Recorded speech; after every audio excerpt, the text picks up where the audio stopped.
بسم اللہ الرحمن الرحیم۔ لفظ مرہم بھی ہیں، لفظ زخم بھی۔ اکثر ہم کسی کو کچھ بھی کہہ دیتے ہیں بغیر سوچے، بغیر وجہ کے، کہ صرف اپنا حق سمجھ کر لفظوں کی مار مارتے ہیں، بغیر یہ جانے کہ سننے والا کس کرب میں ہے۔ بزرگ کہتے ہیں کہ تلوار کا زخم بھر جاتا ہے، مگر زبان کے لگے زخم اتنے گہرے ہوتے ہیں کہ کبھی بھی نہیں بھرتے۔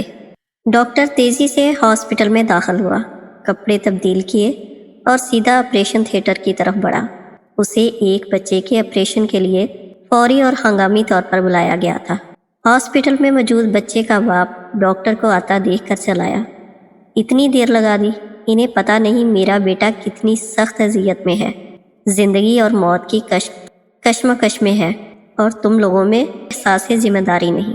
مجھے افسوس ہے میں ہاسپٹل میں نہیں تھا، جیسے ہی مجھے کال ملی میں جتنی جلدی آ سکتا تھا آیا ہوں، ڈاکٹر نے مسکرا کر جواب دیا۔ اب میں چاہوں گا کہ آپ سکون سے بیٹھیں تاکہ میں اپنا کام شروع کر سکوں۔ میں سکون سے بیٹھوں؟ اگر اس حالت میں تمہارا اپنا بیٹا ہوتا تو کیا تم سکون سے بیٹھتے؟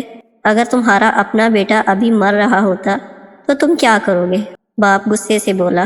ڈاکٹر نے پھر مسکرا کر کہا، ہماری مقدس کتاب کہتی ہے کہ اللہ سبحانہ و تعالیٰ قادر مطلق ہے، یا حیو یا قیوم ہے، غفور و رحیم ہے۔ ڈاکٹر کسی کو زندگی نہیں دیتا، نہ ہی کسی کی عمر بڑھا سکتا ہے۔ آپ آرام سے بیٹھیں اور اپنے بیٹے کے لیے دعا کریں۔ ہم آپ کے بیٹے کو بچانے کی پوری کوشش کریں گے، بس ان کی نصیحتیں سنو، چاہے ان کی ضرورت ہو یا نہ ہو۔ بچے کا باپ بڑبڑایا۔ آپریشن میں کئی گھنٹے لگ گئے، لیکن بالآخر جب ڈاکٹر آپریشن تھیٹر سے باہر آیا تو اس کے چہرے پر مسکراہٹ تھی۔ آپ کا بیٹا اب خطرے سے باہر ہے، اگر کوئی سوال ہو تو نرس سے پوچھ لیں۔ یہ کہہ کر وہ آگے بڑھ گیا۔ کتنا مغرور ہے یہ شخص، کچھ لمحے کے لیے بھی نہیں رکا کہ میں اپنے بچے کی حالت کے بارے میں کچھ پوچھ لیتا۔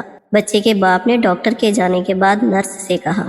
نرس نے روتے ہوئے جواب دیا، ڈاکٹر کا بیٹا کل ایک ٹریفک کے حادثے کا شکار ہو گیا تھا۔ جب ہم نے اسے آپ کے بیٹے کے لیے کال کی تو وہ اس کی تدفین کا انتظام کر رہا تھا۔ اب جب کہ اس نے آپ کے بیٹے کی جان بچانے کا فرض ادا کر دیا ہے تو وہ اپنے بیٹے کی تدفین کے لیے چلا گیا ہے۔ یہ سن کر وہ آدمی شرمندہ سا ہو گیا، مگر زبان سے نکلے ہوئے لفظ کبھی بھی واپس نہیں آ سکتے۔ کبھی بھی کسی پر بیجا تنقید کرنے سے پہلے سوچ لینا چاہیے، کیونکہ ہم نہیں جانتے کہ دوسرے کی زندگی کیسی ہے اور وہ کن مشکلات میں مبتلا ہے۔ ہمیں اپنا تو دکھ نظر آتا ہے مگر دوسرے کا نہیں۔ ہمیں نہیں پتا کہ وہ ہمارے کام آنے کے لیے کتنی بڑی قربانی دے رہے ہیں۔ دنیا میں سب سے تیز رفتار چیز دعا ہے۔ دل سے زبان تک پہنچنے سے پہلے اللہ سبحانہ و تعالیٰ تک پہنچ جاتی ہے۔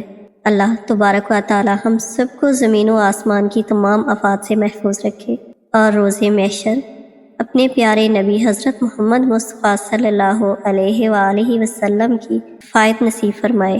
آمین ثم آمین یا رب العالمین۔